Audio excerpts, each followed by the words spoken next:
What's going on, friends? Here we are. It is Wednesday, May 5th. May 5th, 2021. This year is just flying by. And for those that were able to join us today, thanks for tuning in. Got a pretty cool topic for you today on operating in environmental context. This is really important for analysts. This is important for people that are running programs that perform analysis. It doesn't matter if it's RCM, reliability center maintenance, or if you're doing RCA, root cause analysis, or if you're either doing logistics analysis, like maintenance task analysis, level of repair analysis, all these different methods of analysis. Operating in environmental context are really important. We're going to talk about that in just a moment. My name is Lucas Marino. As always, I will be your host here on this live stream. And this is Life Cycles Live, where we talk about all the people, processes, methods, assets, all the great things that we really care about in our industry in these times. So pretty cool stuff we've got going on here. A lot of activity on LinkedIn today. Actually, it's kind of ironic because I had this whole presentation planned out about 2 days ago. Not presentation, but topic planned out about 2 days ago. And I had no idea that during today's presentation by Jesus Safante, that he would talk about operating context in his presentation on the shortfalls or pitfalls of RCM programming. And isn't that amazing? Because obviously, I'm close with the Jesus, and I was going to reference his textbook in the conversation today. So in the middle of his presentation, he mentions operating context, and I'm like, yes. Some people probably would have panicked. I thought it was cool. It actually added a sense of value to the conversation because we got to hear it straight from the author himself, and it's not just me quoting his book and talking about stuff. So you can understand that it's really important.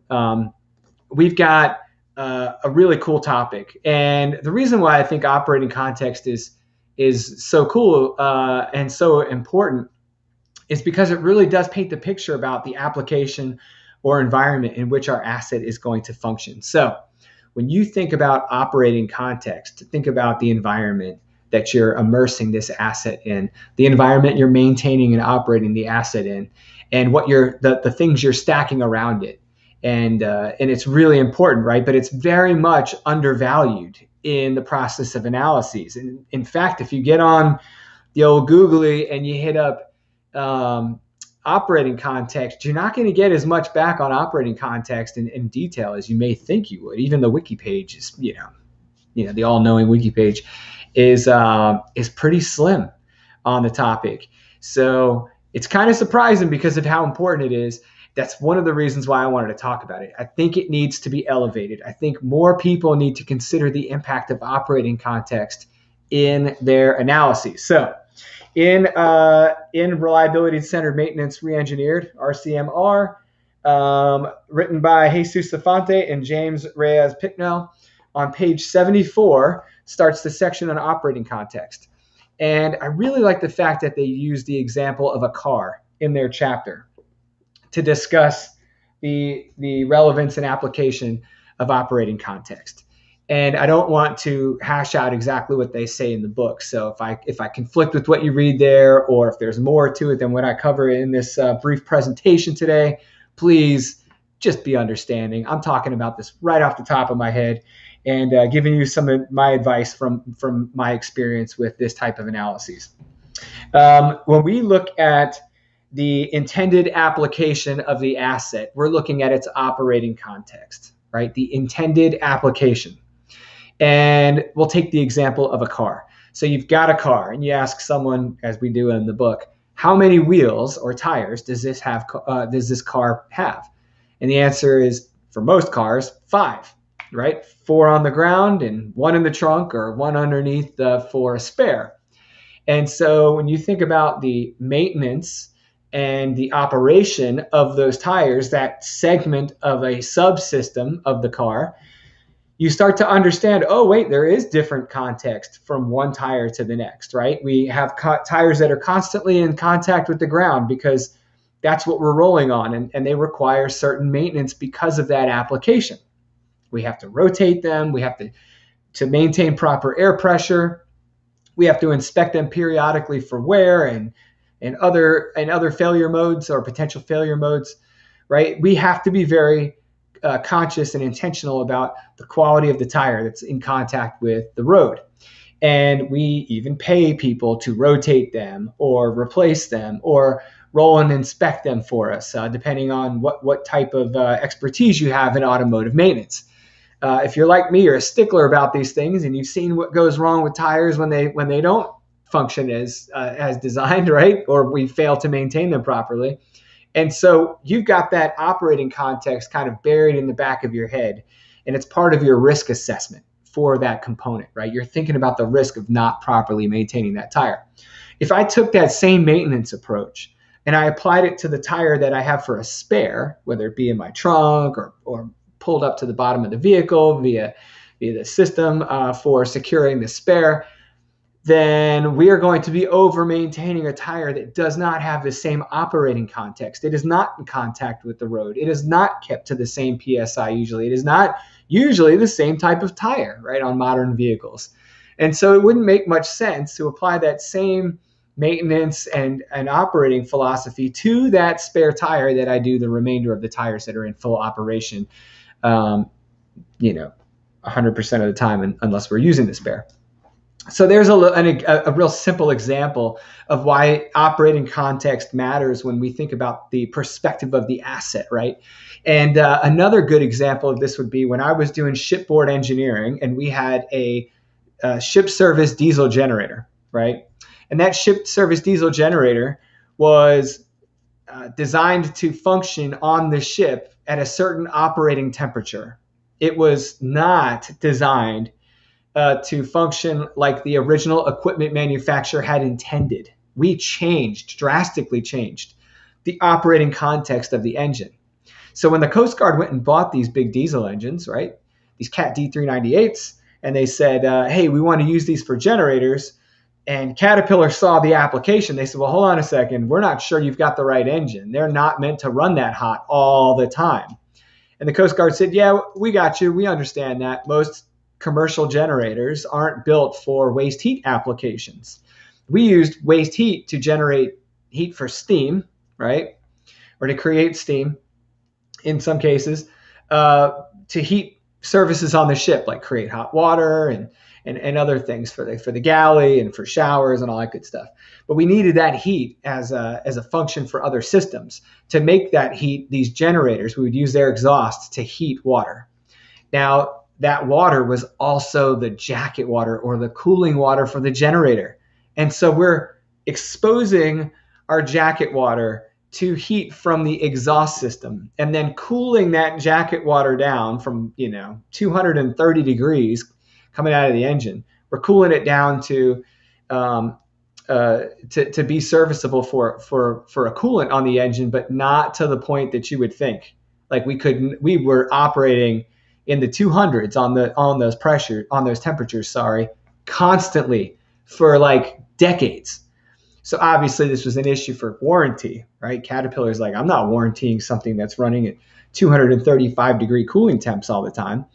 But we had changed the normal operating temperatures for that engine. We had changed the operating context.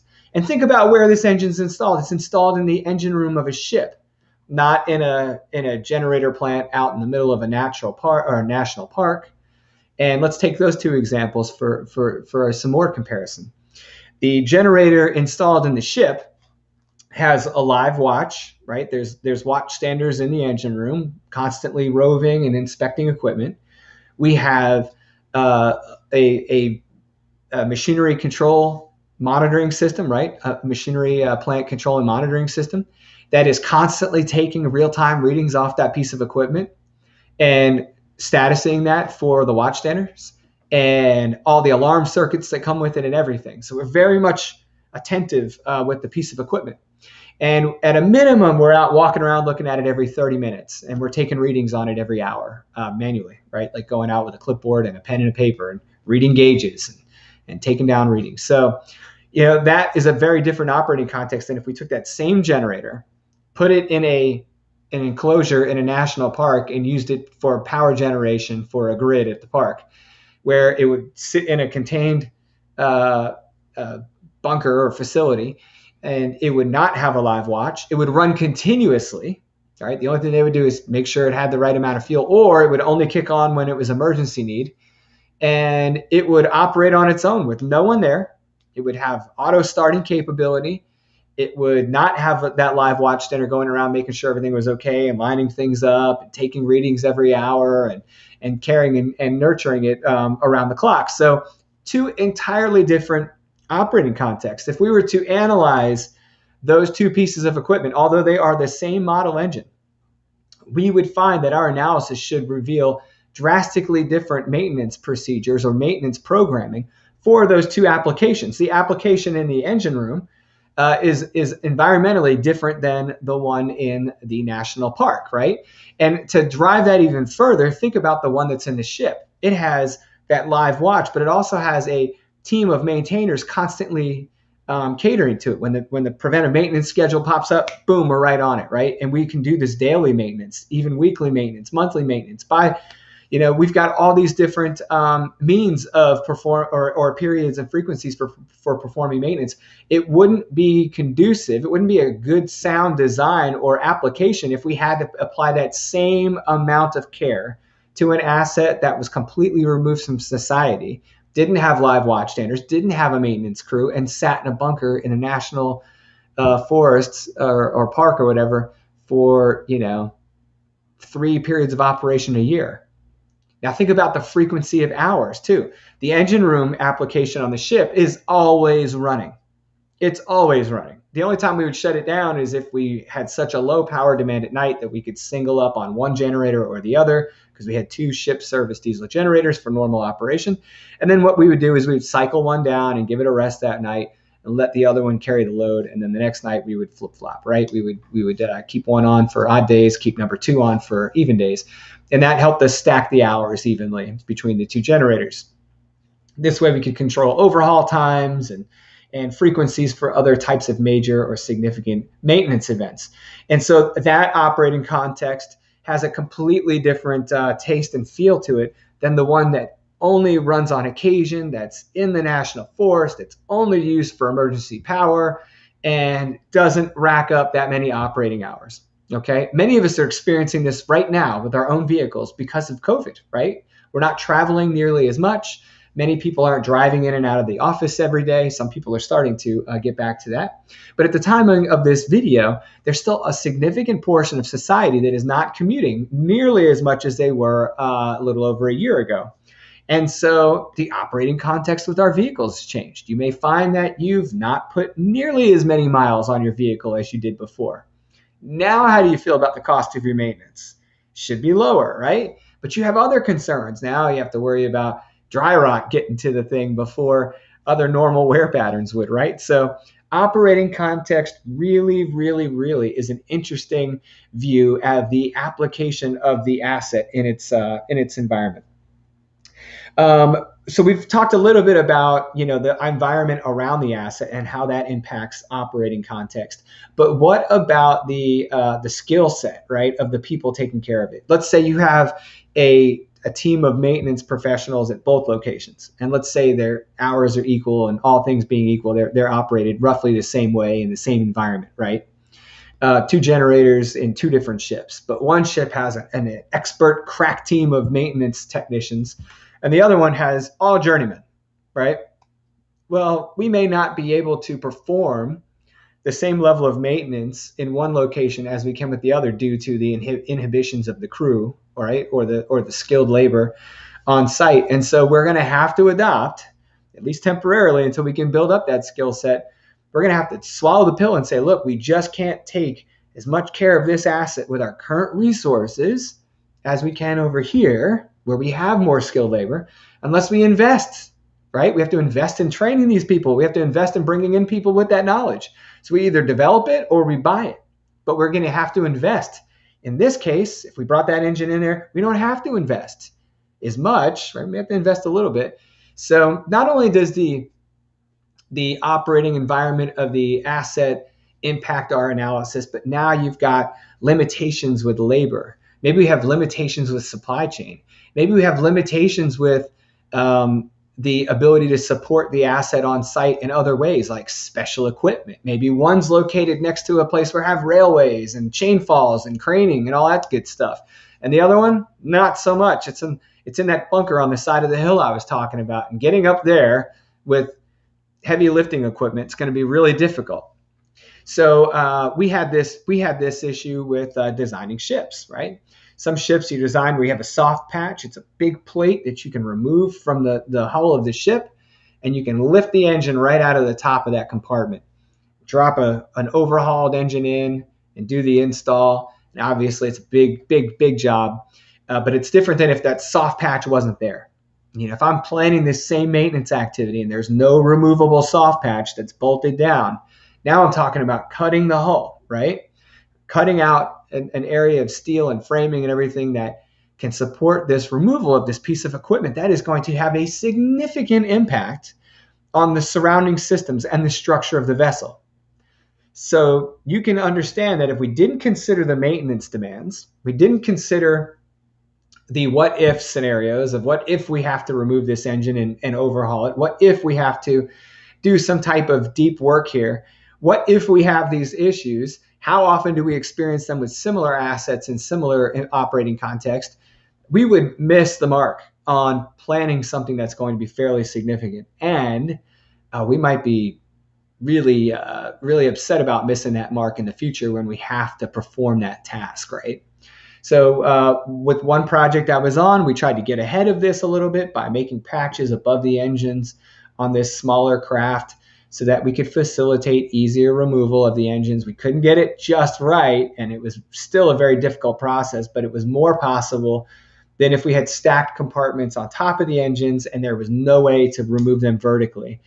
Now we're talking about having to go in through the side of the ship and remove the engines from the side of the ship, which is really difficult, right? Very possible, but still very difficult. And it would limit the areas in which you could do that work, right? So think about if I had this ship in a shipyard here on the East Coast that does this type of work every day, and we didn't have the soft patch, well, cutting and removing segments of the ship's hull to get that engine out, whether it be through the side or through the deck above it, we would be in a much better position operating context-wise to do that work than, let's say, if we were on an island in the South Pacific, right? Without all these great resources. So when you think about where is this ship going to operate, where is it going to be home ported, where are we going to have to do this type of work, you start to think, oh my gosh, these resources, we don't have those resources. We have to go get those resources. And if we didn't ask that question during the analyses, it would miss us. And we would be blindly accepting our fate, right? Not taking it as serious as we could and being as intentional with the analysis as we could. So really, really, really important stuff.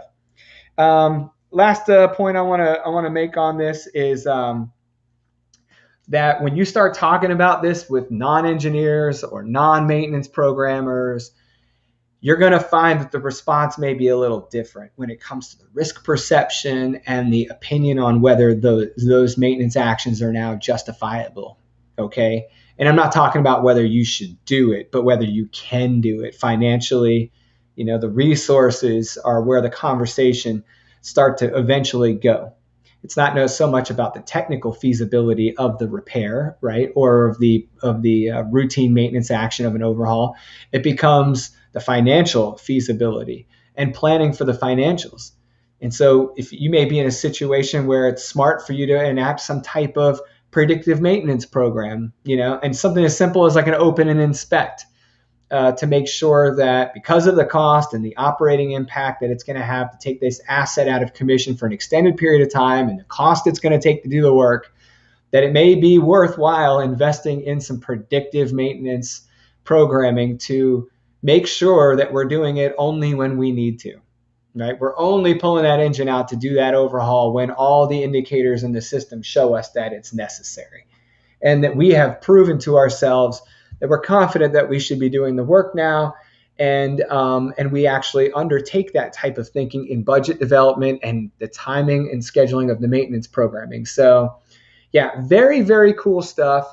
I think that we would be remiss as analysts if we didn't consider these things. We would definitely be remiss as maintenance managers, engineering managers, reliability engineers if we didn't consider these things in our analyses. So context matters, right?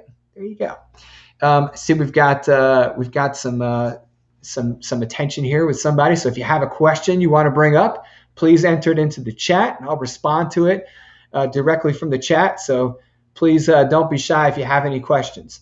For those that aren't familiar, this live cast is sponsored by East Partnership. My name is Lucas. I'm the owner of East Partnership, and you can follow us on LinkedIn at this location right here. Dun, dun, dun. Oh, over there. There you go. All right. And that's the easiest place to find us and communicate with us.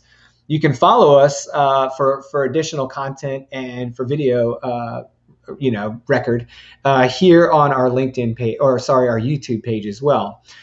So feel free to communicate with us in both locations. We answer YouTube comments. We answer LinkedIn comments. We're down for all of it. We love to help. And if you are watching us here on YouTube, don't forget to subscribe, right? Click the little subscribe button and get a heads up next time we've got an event scheduled or we post a video and you just weren't on the site when it happened, and you can get a notification saying, hey, there's new content posted. And we're trying to produce several points of contact and each week. So at a minimum, we're putting out 2 videos a week right now.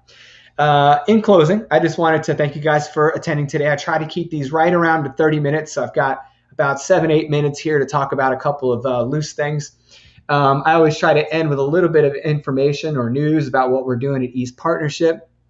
I need to take a moment today, I don't have the cup with me, to give a shout out to my buddy Ryan, all right, over at Upkeep. Ryan, I got the shirts. Dude, look. I made a joke to Ryan that I would wear an Upkeep shirt every day of the week if I could because they're so comfortable. And Ryan said, let me help you out with that. So thanks for donating shirts to the cause there, Ryan. I'd be remiss if I didn't wear it and sponsor Upkeep. Speaking of Upkeep, I'm going to be presenting with Jesus Safante, who's the real star of the show, next week. And let me look that up real quick while I've got you guys on the line. We're going to be meeting with Upkeep to do a webinar on their maintenance community. We're going to be talking about RCM and MTA and the timing associated with them and why they're important for proper maintenance programming. So I might be at a disadvantage with finding that information real quick. Give me just a second, and I'll keep talking about this topic while I pull up this calendar and verify the timing of the meeting. But yeah, so we're going to try and participate a bit more with the maintenance community over at Upkeep. We love what they're doing. If you're not a member, you need to go get enrolled. Just a fantastic community. Ryan and the team there have done an amazing job of bringing so many people together for free and allowing us to share information and just build a better network. And that's going to be next Thursday. Looks like we're on and that's May 13th from 6 to 7 p.m. Eastern time. So check it out. It's RCM and maintenance task analysis for maintenance programs. And we're super excited about it. I'm going to try and put a link in the comments below once this video is over. So if you're interested in tuning in, I highly encourage you to do so. I don't want to steal all the thunder from me and Jesus. While you're at it, check out the rest of Upkeep's schedule. They've got a tremendous number of webinars going on this month. Free webinars, right? You just tune in and everything's awesome. And they've got all kinds of people from all over the industry bringing great topics. It's not just nerds like me talking about analysis all day. And, I was introduced to the maintenance community and to Ryan and them through LinkedIn.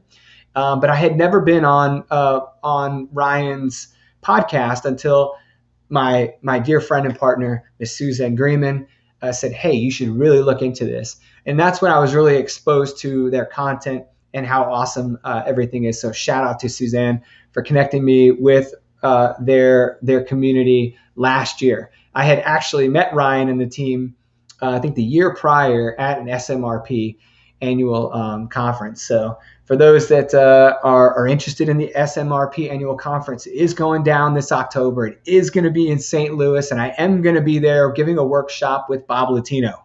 So the two Sicilian guys giving a workshop. We're going to take RCA.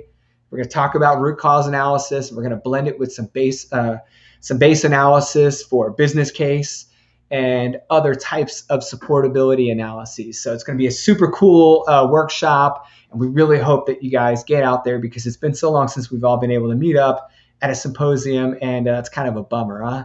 You know, like we haven't really been able to get together as a community and eat some food, drink a couple drinks, and enjoy each other's company outside of LinkedIn and outside of the webinars. So look forward to seeing everyone there. In closing, for East Partnership, we've got two things of note really important to you. If you are interested in RCM training, you should definitely check out eastpartnership.org's RCMR course coming up here next week. We're going to kick off May 14th.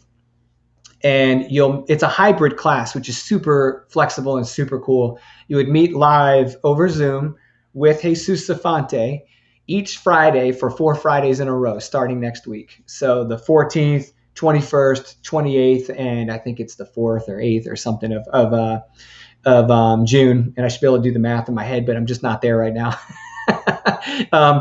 And you would meet with Jesus, I think it's from 9 to 11 a.m. Eastern Standard Time. On Friday of each week, and you would go over a segment of the curriculum. In between those meetings, you're completing your own coursework, your own research based on all of his coursework that he provides in our learning management site for the course material. It's super cool. And in the end, you've gained the RCM knowledge and you can demonstrate the skill set to be able to perform a sufficient and effective FMEA in order to earn your level 1 certification. And so it's a really great opportunity. To sweeten the deal, I'm completely cutting 30% off of the course. And that's a savings of $270 per student to enroll and complete that course. We're only doing it for this iteration in May because it'll be the first one we've actually been presenting as a group. And the second thing I wanted to tell you about is Suzanne Greenman's Asset Information Management 103, AM 103 is just an amazing course. I've been bragging about it every webinar for the last couple of airings. And we have got a $200 discount going on right now in that course. So if you go to eastpartnership.org, you can go to Asset Management or the Greenman Asset Management Academy page, and you look at the categories, you'll see the courses listed there. We've got Asset Information Management is the newest offering. There's a value pack if you want to put that together with Intro to Asset Management, AM 101, save a bunch of money there. But the real big message here is that AM 103 is currently discounted by $200 until the 15th of May. On the 15th of May, which is next week, the end of next week, that course goes up to its regularly offered price of $499. So make sure you enroll now. The cool part about the AM 103 course, because it's completely on demand, is that if you enroll now while the price is low, but you can't attend, you have access to that course for up to 6 months. Take it whenever you want. Jump in whenever you can get started. We do that with the MTA course. We do that with the LoRa course. We do that with all of our on-demand courses. We provide access to the course over an extended period of time, depending on which course it is, depends on the time period. But we do that so you have flexibility in your offering. You can enroll in the course whenever it's most financially feasible for you, and then attend the course when it's best for your lifestyle and timing. Last thing I want to note is that the Lifecycle community is still live on there. It's the only subscription offering we have on East Partnership right now. For a very low monthly subscription fee, you get access to the MTA course and the LoRa course and exclusive articles, videos, live one-on-ones, the whole deal. And all you have to do is subscribe. It's one way to access both the MTA and LoRa course without having to throw all the money down for those courses in one chunk. So you could throw down your $50 monthly subscription, and then as the weeks go by, content is released to you.